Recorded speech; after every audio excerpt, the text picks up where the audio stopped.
नमस्कार। देखिए, आज के इस वीडियो में हम लोग फाइनेंस कमीशन के बारे में पूरे डिटेल्स में पढ़ेंगे, जो कि सभी एग्जामों के लिए बहुत ज़्यादा ज़रूरी है। इस वीडियो में हम लोग वित्त आयोग के बारे में समझेंगे, इसके संरचना को समझेंगे, कार्य ये कैसे करता है उसको हम लोग देखेंगे। फिर हम लोग 14वीं वित्त आयोग के बारे में पढ़ेंगे, फिर 15वीं वित्त आयोग के बारे में पढ़ेंगे और सबसे लास्ट में हम लोग इम्पोर्टेंट क्वेश्चन आंसर को देखेंगे। तो ये वीडियो जो है बहुत ज़्यादा इंपॉर्टेंट होने वाला है सभी तरह के एग्जामों के लिए, तो वीडियो को ध्यान से देखिएगा। तो चलिए वीडियो को शुरू करते हैं। तो आइए हम समझते हैं वित्त आयोग के बारे में। देखिए, वित्त आयोग का गठन कब हुआ था? तो 1951 ईस्वी में हुआ था। इसको ध्यान में रखिएगा। भारतीय संविधान के आर्टिकल 280 में कहा गया है कि भारत के जो राष्ट्रपति होंगे वे 5 सदस्य वाले वित्त आयोग का गठन करेंगे, जो कि प्रत्येक 5 वर्ष बाद करेंगे। अगर आवश्यक हो तो 5 वर्ष से पहले भी कर सकते हैं। तो इसको ध्यान में रखिएगा कि वित्त आयोग के जो गठन होता है वो कौन करते हैं? तो राष्ट्रपति करते हैं, और वो प्रत्येक जो है 5 वर्ष पर करते हैं। अगर ज़्यादा आवश्यक है तो 5 वर्ष से पहले भी कर सकते हैं। ठीक है। वही अगर संरचना की बात करें तो देखिए, वित्त आयोग में जो है कुल 5 सदस्य होते हैं। एक उसमें अध्यक्ष होता है और 4 अन्य सदस्य होते हैं। और इन पांचों सदस्यों को कौन नियुक्त करते हैं? तो जो भारत के राष्ट्रपति होते हैं वह नियुक्त करते हैं। तो यहाँ से आपसे प्रश्न पूछेगा कि वित्त आयोग के सदस्यों की नियुक्ति कौन करते हैं? तो राष्ट्रपति के द्वारा किया जाता है, और इसमें जो है कुल 5 सदस्य होते हैं। ठीक है। तो आइए अब हम समझ लेते हैं कि वित्त आयोग के सदस्य बनने के लिए क्या क्या योग्यताएं होनी चाहिए। तो देखिए, इनको जो है इकोनॉमिक्स यानी अर्थशास्त्र का विशेष समझ होनी चाहिए। मतलब इकोनॉमिक्स के बारे में जो है उनको बहुत ज़्यादा ज्ञान होना चाहिए, क्योंकि इकोनॉमिक्स में जो है पैसों के बारे में ही पढ़ा जाता है, और वित्त आयोग जो है ये पैसों के मामले को ही देख रेख करता है। तो इसकी समझ जो है जिस व्यक्ति को होगा उसी को जो है वित्त आयोग का सदस्य बनाया जाएगा, क्योंकि इसमें तो पैसा का ही देख रेख करना है। उसके बाद उच्च न्यायालय के न्यायाधीश बनने की योग्यता रखता हो। देखिए, जो उच्च न्यायालय के न्यायाधीश होते हैं यानी जज होते हैं, उनको बहुत ज़्यादा हर क्षेत्र में ज्ञान होता है। तो उतने ही ज्ञान का व्यक्ति चाहिए जो वित्त आयोग का सदस्य बन सके, क्योंकि इसमें भी जो है बहुत ज़्यादा दिमाग की आवश्यकता है, हर क्षेत्र में ज्ञान की आवश्यकता है।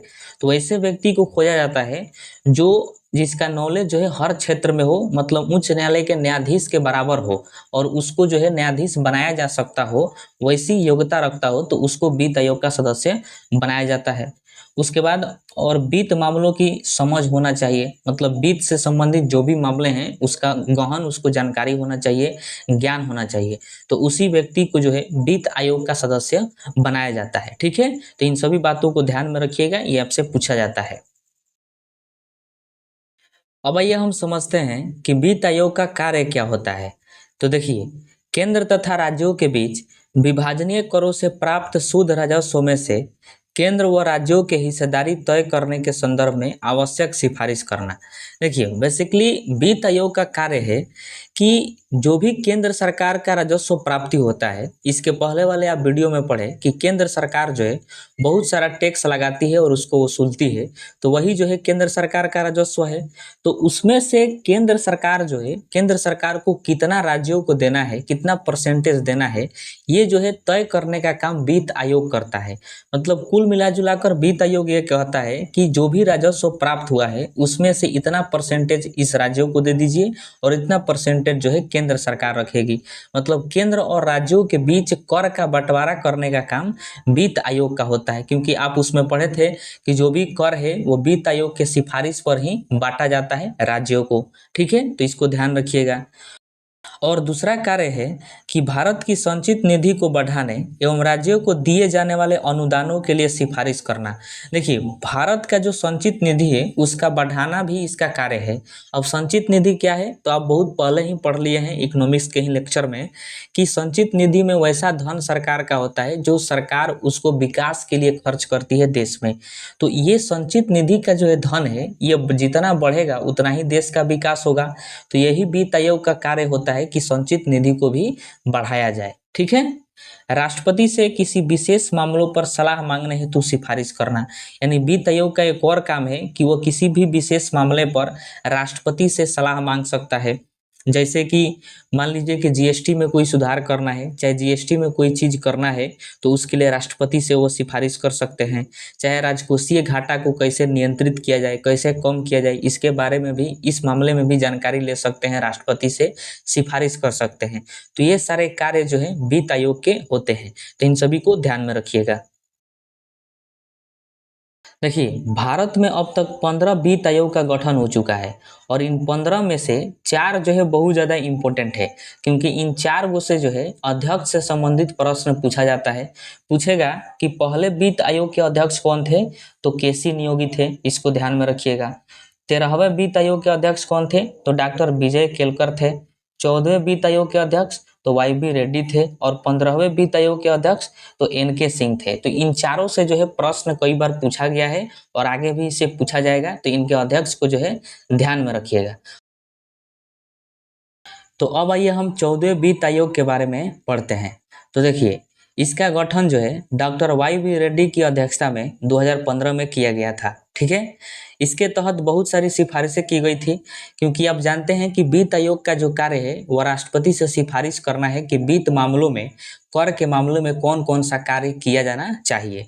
तो देखिए, पहले जो है केंद्रीय करों में राज्यों की हिस्सेदारी जो है 32% थी, लेकिन इसमें जो है वित्त आयोग, 14वें वित्त आयोग ने कहा कि राज्यों की हिस्सेदारी जो है 10% बढ़ा दी जाए, यानी 32 से जो है 10% बढ़ाकर 42% कर दी जाए।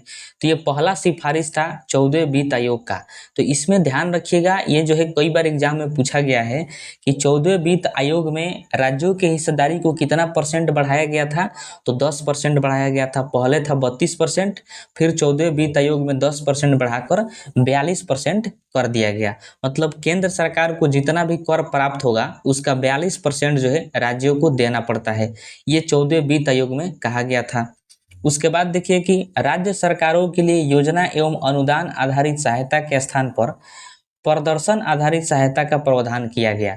मतलब देखिए, पहले जो है ऐसा ही योजना के लिए पैसा दे दिया जाता था राज्यों को, अनुदान के रूप में पैसा दे दिया जाता था राज्यों को, लेकिन 14वें वित्त आयोग ने कहा कि अब जो है राज्यों को प्रदर्शन आधारित सहायता दिया जाएगा। अब ये प्रदर्शन आधारित सहायता का मतलब क्या है कि राज्यों के प्रदर्शन पर दिया जाएगा। जैसे आप एक एग्जाम्पल से समझिए, मान लीजिए कि 2 व्यक्ति हैं और आप उन दोनों व्यक्ति को 10-10 हज़ार रुपया दिए किसी कार्य को करने के लिए। तो दोनों व्यक्ति कार्य करने के लिए गया और एक व्यक्ति जो है 2,000 का कार्य किया और 8,000 रुपया जो है खत्म कर दिया, ऐसे ही उड़ा फड़ा दिया। और एक व्यक्ति जो है 10,000 रुपया का जो है सही उपयोग किया, सही कार्य किया।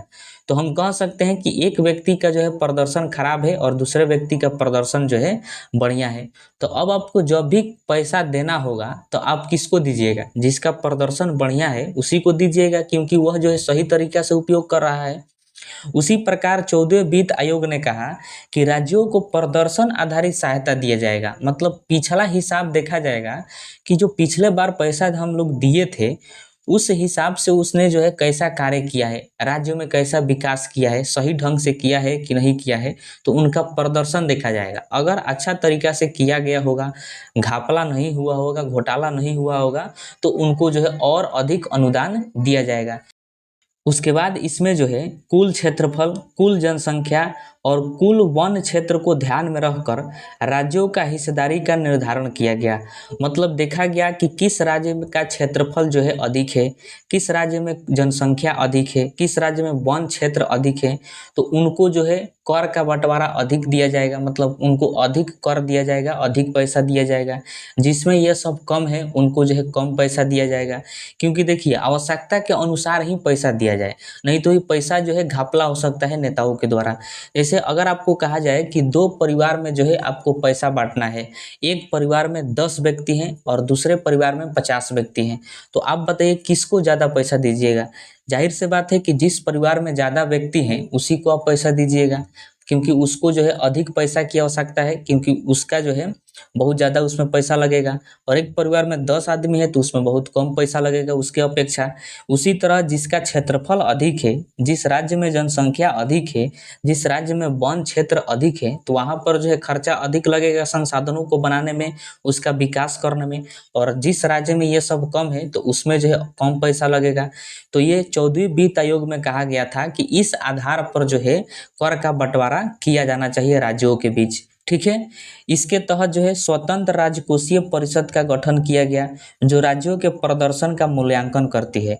अब देखिए, स्वतंत्र राजकोषीय परिषद क्या होता है? इसका मतलब है कि जो भी राज्यों को कर का बंटवारा दिया जाता है उस पर निगरानी रखने का काम ये करता है स्वतंत्र राजकोषीय परिषद। ये देखता रहता है कि जो भी राज्यों को मिला है वह उस तरह से कार्य कर रहे हैं कि नहीं कर रहे हैं, उनको ग्रेड देने का काम करता है, मूल्यांकन करता है स्वतंत्र राजकोषीय परिषद। तो इसका जो है इसका भी गठन किया गया था 14वें वित्त आयोग में। तो इसको ध्यान रखिएगा, ये सारे बातें जो है इंपॉर्टेंट है, 14वें वित्त आयोग में ये सब हुए थे। ठीक है। अब आइए हम 15वें वित्त आयोग के बारे में पढ़ते हैं, जो कि बहुत ज़्यादा इंपॉर्टेंट है क्योंकि यह तत्काल का हो जाता है। इस वजह से इसे प्रश्न जो है बहुत ज़्यादा पूछा जाता है। देखिए, भारतीय राष्ट्रपति द्वारा 27 नवंबर 2017 को श्री एन.के. सिंह की अध्यक्षता में 15वें वित्त आयोग का गठन किया गया। वेरी वेरी इंपॉर्टेंट है, आपको ध्यान रखना है कि 15वें वित्त आयोग का गठन कब हुआ था? तो 27 नवंबर 2017 में हुआ था, और उस समय उसके अध्यक्ष थे श्री एन.के. सिंह। ठीक है। आपको पता है कि वित्त आयोग में कुल 4 सदस्य होते हैं और एक जो है अध्यक्ष होता है। तो 4 सदस्य उसके इस प्रकार हैं: श्री शक्तिकांत दास हैं, डॉक्टर अनूप सिंह हैं, डॉक्टर अशोक लाहिड़ी, डॉक्टर रमेश चंद्र। तो ये जो है 4 सदस्य होंगे 15वें वित्त आयोग के। लेकिन बाद में देखिए कि जो शक्तिकांत दास थे वह जो है वित्त आयोग के सदस्यता से इस्तीफा दे दिए। तो इनके स्थान पर जो है अजय नारायण झा को आयोग का सदस्य बनाया गया। तो इस बात को आप ध्यान में रखिएगा। ठीक है। 15वें वित्त आयोग ने अपनी अंतिम रिपोर्ट प्रस्तुत की 2021 में, जिसमें बहुत सारी सिफारिशें की गई थी। इसमें वित्त आयोग द्वारा कहा गया कि जो केंद्र सरकार के राजस्व में से राज्यों को जो हिस्सा मिलता है उसमें से 1% की कमी की जाए।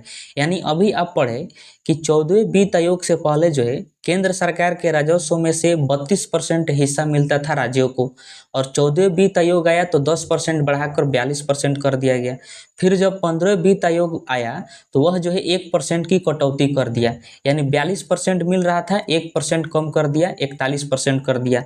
अब राज्य जो है मिलकर हल्ला करने लगे कि ऐसा क्यों हो रहा है कि 1% की कमी हो जा रही है। तो फिर 15वें वित्त आयोग ने कहा कि जो नया केंद्र शासित प्रदेश बने हैं, जैसे जम्मू कश्मीर हो गया, लद्दाख हो गया, तो उनको भी तो कुछ खर्चा चाहिए ताकि वो भी अपने केंद्र शासित प्रदेश का विकास कर सकें, वो अपने पर्यटक का जो है विकास कर सकें। इसके लिए जो है राज्यों के हिस्सा में से 1% काट कर इन केंद्र शासित प्रदेश को दिया जाएगा, ताकि इसमें जो है पर्यटक की बढ़ावा हो सके, इनका विकास हो सके। ठीक है। तो ये 15वें वित्त आयोग में किया गया 1% की कटौती राज्यों के हिस्सा में से, तो इसको ध्यान में रखिएगा। और भी बहुत सारे सिफारिशें की गई थी 15वें वित्त आयोग के द्वारा। इसमें कहा गया राजस्व घाटा अनुदान दिया गया। अब ये क्या होता है? तो देखिए, भारत में जो है बहुत सारे राज्य हैं, और वो जो राज्य जो है कुछ राज्य घाटा में हैं जिनको राजस्व घाटा कहा जाता है, और वो कर्ज लेने के वजह से हो जाते हैं। तो उस समय जो है कहा गया कि उन सभी राज्यों को चिन्हित किया जाएगा जो राजस्व घाटा में है, और उनको विशेष अनुदान दिया जाएगा। तो उस समय 17 राज्यों को चिन्हित किया गया था और कहा गया कि इनको जो है 2.9 लाख करोड़ का अनुदान दिया जाएगा, ताकि वह जो है अपने राजस्व घाटा को समाप्त कर सके, यानी जीरो कर सके, और वो राज्य का विकास कर सके। इसलिए उनको विशेष अनुदान दिया गया। उसके साथ जो है क्षेत्र विशिष्ट अनुदान देने की सिफारिश की गई। अब ये क्या होता है कि कुछ विशेष क्षेत्रों के लिए राज्यों को अनुदान दिया गया। मतलब जैसे कि स्कूली शिक्षा हो गया, उच्च शिक्षा हो गया, स्वास्थ्य, कृषि सुधार कार्यक्रम हो गया, पीएमजीएसवाई सड़क की रखरखाव हो गया, न्यायपालिका हो गया। तो इन सभी विशेष क्षेत्रों को आगे ले जाने के लिए, इनमें सुधार लाने के लिए जो है राज्यों को विशेष अनुदान देने की घोषणा की गई थी 15वें वित्त आयोग में। तो इन सभी बातों को आप ध्यान में रखिएगा। आइए अब आगे देखते हैं। और भी बहुत सारे सिफारिशें की गई थी। उसके बाद जो है राज्य विशिष्ट अनुदान की सिफारिश की गई, यानी कुछ विशेष राज्यों को विशेष क्षेत्र में उद्धार करने के लिए अनुदान दिया गया, जैसे पर्यटन, जल और स्वच्छता, सामाजिक आवश्यकता। तो इन सभी क्षेत्रों में जो है राज्यों को विकास करने के लिए विशिष्ट अनुदान की घोषणा की गई थी 15वें वित्त आयोग के द्वारा। ठीक है। उसके साथ ही स्थानीय निकायों को अनुदान की सिफारिश की गई, यानी स्थानीय निकाय का मतलब है ग्रामीण एवं शहरी क्षेत्रों का विकास करना। तो ग्रामीण और शहरी क्षेत्रों के विकास करने के लिए 4.36 लाख करोड़ रुपया का अनुदान दिया गया था 15वें वित्त आयोग के द्वारा राज्यों को, ताकि राज्य जो है ग्रामीण और शहरी क्षेत्र में विकास कर सके, उनको आगे बढ़ा सके। उसके साथ ही वित्त आयोग ने आपदा जोखिम प्रबंधन की भी सिफारिश की थी कि राज्यों को आपदाओं से निपटने के लिए विशेष अनुदान दिया जाए, ताकि राज्य में जो भी आपदाएं आती है, जैसे बाढ़ हो गया, हिमस्खलन हो गया, ये सब जैसे भी जो है मानवीय कोई आपदा हो गया, तो इनसे निपटने के लिए भी जो है वित्त आयोग द्वारा जो है बहुत सारे अनुदान राशि की घोषणा किया गया था 15वें वित्त आयोग में। तो इन सभी तरह के चीज़ों को ध्यान में रखिएगा। देखिए 15वें वित्त आयोग द्वारा अन्य सिफारिश भी की गई थी, जो कि बहुत ज़्यादा इम्पोर्टेंट है, एग्जाम में इससे पूछा जाता है। इसमें जो है स्वास्थ्य के लिए भी सिफारिश किया गया था कि 2022 तक राज्यों को अपने बजट के 8% स्वास्थ्य पर खर्च करनी चाहिए। यह बात किस में कहा गया था? तो 15वें वित्त आयोग में कहा गया था कि जो भी राज्य हैं वह 2022 तक उनका जो बजट होता है उसका 8% स्वास्थ्य पर खर्च करें। ठीक है। उसके साथ रक्षा और आंतरिक सुरक्षा की फंडिंग थी, जिसमें आयोग सिफारिश की थी कि MFDIS यानी modernisation and for defence and internal security, ये इसका पूरा नाम होता है, डेडिकेटेड नॉन लैप्सेबल फंड बनना चाहिए, जो कि रक्षा और आंतरिक सुरक्षा में पूंजीगत व्यय के आवंटन के बीच के अंतर को दूर करे। देखिए इसका मतलब हुआ कि MFDIS जो है यह एक फंड है, और इस फंड की शुरुआत जो है 15वें वित्त आयोग के सिफारिश के आधार पर की गई थी, यानी 15वें वित्त आयोग के बाद किया गया था MFDIS फंड की शुरुआत, जिसमें वैसा पैसा रहता है इस फंड में जिसका उपयोग जो है सुरक्षा के आधुनिकीकरण पर किया जाता है, यानी आधुनिक चीज़ों को खरीदने में, जैसे कोई मिसाइल हो गया, जैसे राफेल खरीदा गया था, कोई लड़ाकू विमान हो गया नया तकनीक पर आधारित, आधुनिकीकरण पर आधारित, तो उसको खरीदा जाता है। तो उसको खरीदने के लिए पैसा कहाँ से आता है? तो MFDIS से आता है, और इसकी शुरुआत 15वें वित्त आयोग से किया गया था। ठीक है, तो इसको ध्यान रखिएगा, यह एक जो है फंड होता है। अगर इसका उपयोग नहीं होता है, मतलब इसमें जो भी पैसा रखा गया इस फंड में उसका उपयोग नहीं होता है, तो उसे अगले वित्त वर्ष में खर्च करने के लिए उसी में छोड़ दिया जाता है। ऐसा नहीं है कि दूसरे काम में लगा दो, ऐसा नहीं है। जिसके लिए पैसा रखा गया है उसी काम में खर्च होगा, भले अगले वित्त वर्ष में खर्च हो, लेकिन उसी काम में खर्च होगा। तो ये इसका कार्य था। तो इन सभी तरह की चीज़ों को ध्यान में रखिएगा, जितना भी चीज़ थे हमने आपको बता दिया, सभी के सभी इंपॉर्टेंट है, जो है आपको याद कर लेना है। ठीक है। भैया हम इम्पोर्टेंट क्वेश्चन को देखते हैं जो आने वाले सभी एग्जामों के लिए महत्वपूर्ण है, तो इसको ध्यान से देखिएगा और इसका आंसर अपने मन में बताइएगा। तो पहला प्रश्न है कि 15वें वित्त आयोग द्वारा केंद्रीय कर राजस्व को राज्यों में कितने प्रतिशत बांटने हेतु संतुष्टि की गई। तो आपको पता है कि अभी आप पढ़े कि 15वें वित्त आयोग में जो है राज्यों के हिस्सा को 1% घटा दिया गया, यानी पहले 42% था, तो 1% घटाकर 41% कर दिया गया। तो इसका राइट आंसर क्या हो जाएगा? ऑप्शन नंबर सी हो जाएगा। उसके बाद है 14वें वित्त आयोग का अध्यक्ष किसे नियुक्त किया गया था। तो इसका right answer option number C हो जाएगा, डॉक्टर वाई वी रेड्डी को 14वें वित्त आयोग का अध्यक्ष नियुक्त किया गया था। अगला प्रश्न है कि प्रथम वित्त आयोग गठित किया गया था। तो इसका राइट आंसर हो जाएगा ऑप्शन नंबर डी, केसी नियोगी की अध्यक्षता में। आपको पता है कि केसी नियोगी की अध्यक्षता में जो है प्रथम वित्त आयोग का गठन किया गया था। अगला प्रश्न है कि निम्न में से किस अनुच्छेद के अंतर्गत वित्त आयोग के गठन का प्रावधान किया गया है। तो मैंने आपको शुरू में ही बताया था कि आर्टिकल 280 के तहत जो है राष्ट्रपति वित्त आयोग का गठन करते हैं। तो इसका right answer option number A हो जाएगा। उसके बाद प्रश्न है कि 14वें वित्त आयोग के संदर्भ में निम्नलिखित कथनों में से कौन सा से सही है, मतलब बताना है कौन से जो है इसमें सही है। तो देखिए इसमें कहा गया है कि इसने केंद्रीय विभाज्य पूल में राज्यों को मिलने वाला हिस्सा 32% से बढ़ाकर 42% कर दिया गया। तो ये बात जो है बिल्कुल सही है, क्योंकि 14वें वित्त आयोग था उसमें जो है 32% पहले मिलता था राज्यों को हिस्सा, तो 14वें वित्त आयोग में 10% बढ़ाकर कितना कर दिया गया था, 42% कर दिया गया था। दूसरा इसमें कह रहा है कि इसने विशेष तौर पर सेक्टरों से जुड़े, सेक्टर का तो बातें नहीं है इसमें, तो इसका राइट आंसर केवल एक हो जाएगा, यानी ऑप्शन नंबर ए हो जाएगा। ठीक है, तो इसको ध्यान रखिएगा। अगला प्रश्न है कि भारत में वित्त आयोग का प्राथमिक कर्तव्य है, बताना है कि जो वित्त आयोग होता है उसका क्या कर्तव्य होता है। तो देखिए ऑप्शन ए इसका राइट आंसर हो जाएगा, संघ और राज्यों के मध्य कर राजस्व के वितरण हेतु सिफारिश देना। मतलब कर का बंटवारा कैसे किया जाए संघ और राज्यों में, माने केंद्र और राज्यों में, यही इसका जो है मेन कर्तव्य होता है, और यह राष्ट्रपति को सिफारिश देता है। ठीक है, उसके बाद प्रश्न है कि निम्नलिखित में से कौन भारत के प्रथम वित्त आयोग का अध्यक्ष था। तो इसका right answer option number B हो जाएगा, श्री केसी नियोगी, यही तो थे प्रथम वित्त आयोग के अध्यक्ष।